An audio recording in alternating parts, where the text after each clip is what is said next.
بسم اللہ الرحمن الرحیم۔ السلام علیکم دوستو، وہ کون سی عورتیں ہیں کہ جن کی کوئی بھی نماز قبول نہیں ہوتی؟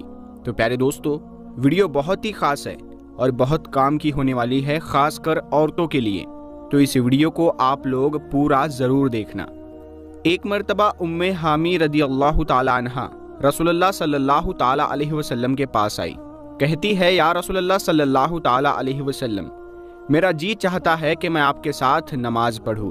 سوچے اس سے بڑی کوئی تمنا یا اس سے بڑی کوئی خواہش ہو سکتی ہے؟ رسول اللہ صلی اللہ تعالی علیہ وسلم کی امامت میں نماز پڑھنے کا موقع مل جائے، اس سے بڑا بھی کوئی خوش نصیب ہو سکتا ہے؟ پیارے دوستو، ذرا آگے کی بات بھی غور سے سنیے گا۔ رسول اللہ صلی اللہ تعالی علیہ وسلم نے فرمایا، میں جانتا ہوں کہ تم میرے ساتھ نماز پڑھنے کو پسند کرتی ہو، لیکن میں کیا کہنا چاہ رہا ہوں ذرا غور سے سننا۔ رسول اللہ صلی اللہ تعالی علیہ وسلم نے فرمایا، جو تم اپنے گھر میں نماز پڑھو گی وہ کسی مسجد میں جا کر پڑھی جانے والی نماز سے بہتر ہے۔ رسول اللہ صلی اللہ تعالی علیہ وسلم نے فرمایا، چھپ کے جو عورت نماز پڑھے گی وہ سب سے بہتر ہوگی۔ ام حامی رضی اللہ تعالی عنہ نے جب یہ بات سنی تو وہ واپس چلی گئی۔ انہوں نے گھر کے کونے میں نماز کی جگہ طے کی، جہاں اندھیرا تھا، جہاں کسی کی نظر بھی نہیں پہنچتی تھی۔ رسول اللہ صلی اللہ تعالی علیہ وسلم کی صحابیہ پھر وہاں ہی نماز پڑھا کرتی تھی، یہاں تک کہ وہ اپنے رب کے پاس چلی گئی۔ پیارے دوستو، کیا آپ نے کبھی یہ سوچا ہے کہ کوئی عورت گھر کے کام کاج، بچوں کو کھلا پلا کر، شوہر کی فرما برداری کر کے، جب اس کا تھکاوٹ سے برا حال ہو جائے، سردی کا موسم ہو، رضائی اور کمبل میں لیٹی ہوئی ہو، سردی سے تھر تھر کانپ رہی ہو، اور پھر اللہ کی پکار یعنی اذان کی آواز سن کر گرم کمبل چھوڑ کر وہ عورت سخت سردی میں ٹھنڈے پانی سے وضو کرے، ٹھنڈے پانی اور سردی کی وجہ سے جسم کے رونگٹے کھڑے ہو جائے، سردی سے جسم کانپ رہا ہو، سردی ایسی ہو کہ دانت بج جائے، پھر بھی ایسی عورت اللہ تبارک و تعالیٰ کی رضا اور ثواب کی نیت سے وضو کرے اور پھر سردی کو برداشت کر کے نماز ادا کرے اور اس کی نماز ہی قبول نہ ہو، کیا ایسا ہو سکتا ہے؟ تو دوستو، جی ہاں، بالکل، کیونکہ رسول اللہ صلی اللہ تعالی علیہ وسلم نے فرمایا تھا، جو عورت جوان ہو جائے جب تک سر پر دوپٹہ نہیں، اس کی نماز قبول نہیں ہوتی۔ اور آپ نے یہ بھی فرمایا کہ جو اپنے بالوں کو نہیں ڈھانپتی اس کی بھی نماز قبول نہیں ہوتی۔ رسول اللہ صلی اللہ تعالی علیہ وسلم نے فرما دیا کہ اگر کوئی عورت خوشبو لگا کر مسجد میں جاتی ہے اور اس کی خوشبو دور دور تک پہنچ جاتی ہے تو جب تک یہ عورت غسل نہیں کر لیتی اس کی نماز قبول نہیں ہوتی۔ اسی لیے فرمایا، اے عورتوں کی جماعت، تم میں سے کوئی مسجد میں جانا چاہے تو خوشبو لگا کر نہ جایا کرے، جب تک ایسی عورت غسل نہیں کر لیتی اس کی نماز قبول نہیں ہوتی۔ پیارے دوستو، اللہ تبارک و تعالیٰ کی نافرمانی کرنے والی عورت، حدیث کے الفاظ یہ ہے کہ 3 ایسے لوگ ہیں کہ جن کی نماز قبول ہونا تو دور کی بات، کان سے اوپر بھی نہیں جاتی۔ تو وہ کون سے لوگ ہیں؟ تو جانیے، ایسا غلام جو مالک کی اجازت کے بغیر بھاگ گیا، وہ جا کر تہجد بھی پڑھے گا تو قبول نہیں ہوگی۔ ایسی عورت جو اپنے خاوند کو ناراض کر کے رات گزارتی ہے، اس کی نماز بھی قبول نہیں ہوتی۔ رسول اللہ صلی اللہ تعالی علیہ وسلم نے فرمایا، کیا میں تمہیں ایسی عورتوں کے بارے میں نہ بتاؤں جو قبر سے سیدھا جنت میں چلی جائیں گی؟ صحابہ کرام نے عرض کیا، یا رسول اللہ صلی اللہ تعالی علیہ وسلم، وہ خوش قسمت اور خوش نصیب عورتیں کون کون سی ہیں؟ فرمایا، زیادہ بچے جننے والی عورت، یعنی زیادہ بچے پیدا کرنے والی عورت، مرنے کے بعد قبر سے سیدھا جنت میں جائے گی۔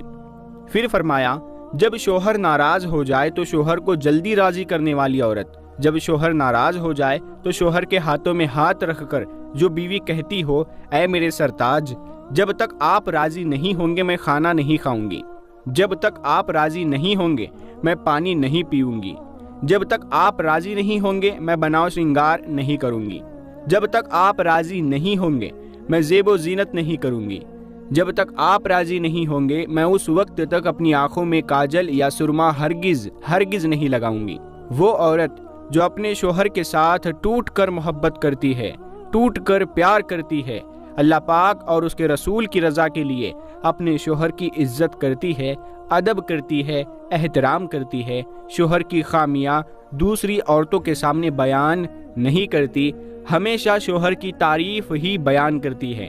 تو فرمایا گیا وہ نمازی عورت، قرآن مجید پڑھنے والی عورت، شریعت پر پابندی سے عمل کرنے والی عورت مرنے کے بعد قبر سے سیدھا جنت میں چلی جائے گی۔ رسول اللہ صلی اللہ تعالی علیہ وسلم نے فرمایا عورت اللہ تعالیٰ کی بہترین مخلوق میں سے ایک مخلوق ہے۔ مرد کے لیے یہ ایک خاص نعمت ہے، انسانیت کے لیے یہ اللہ کا ایک احسان بھی ہے۔ اسلام نے عورتوں کو ایک بلند مقام دیا۔ اسلام نے عورتوں کو سونے، چاندی، زیورات اور ریشم کے استعمال کی اجازت دی تاکہ عورت ان چیزوں کے ذریعے اپنے حسن کو مزید بڑھا سکے۔ رسول اللہ صلی اللہ تعالی علیہ وسلم نے یہاں تک فرمایا کہ میرے صحابہ، جب تم کافی عرصے بعد سفر سے واپس لوٹو تو اچانک گھر میں نہ چلے جایا کرو، بلکہ اپنی عورتوں کو اتنا موقع ضرور دو کہ وہ بن سنور کر، خوبصورت ہو کر بڑے پیار اور محبت سے تمہارا استقبال کر سکے۔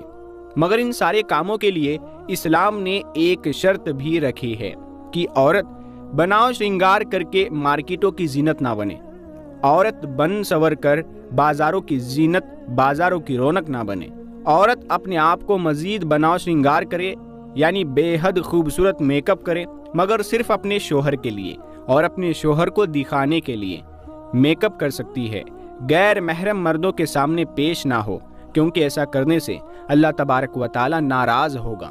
ایسا انسان جو لوگوں کو نماز تو پڑھاتا ہے لیکن لوگ اس کی امامت پر خوش نہیں، اسے پسند نہیں کرتے۔ شرط یہ ہے کہ کوئی شرعی سبب ہو، ویسے مزاج کی بات نہ ہو۔